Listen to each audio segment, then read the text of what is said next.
Christian Bryant.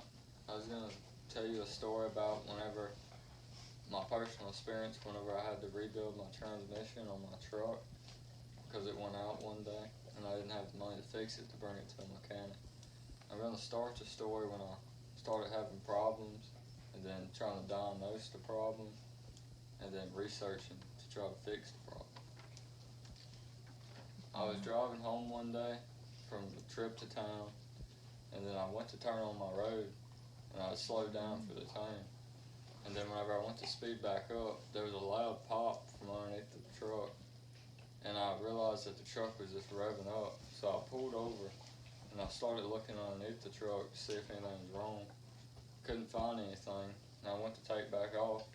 It really wouldn't get over 10 miles an hour. And I pulled back over and realized it was my transmission, and I lost second, fourth, and reverse.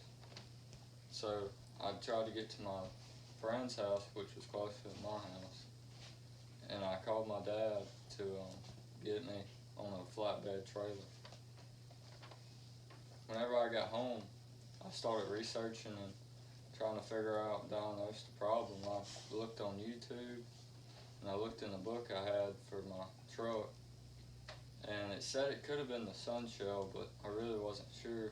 So I looked at some more videos and finally decided the cheapest option was really just to do it myself, because I looked up to see how much a transmission would cost, and it was way too much, and the mechanic was too. Well, we started to rebuild the transmission. First we had to pull it out, and that took a whole day to do that.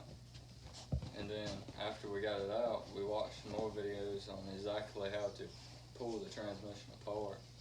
And once we got it apart, we figured out it was the sun shell that broke.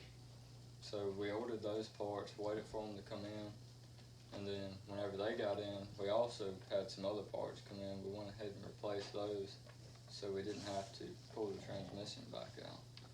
Whenever we put the transmission back in, it was probably one of the hardest parts. It took at least a day, maybe more.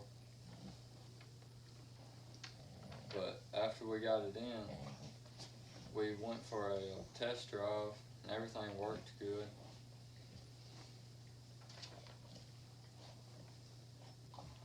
After we got it going and everything, the moral of the story is that you can do anything you set your mind to, especially whenever you're a teenager and don't want your parents to drive you around.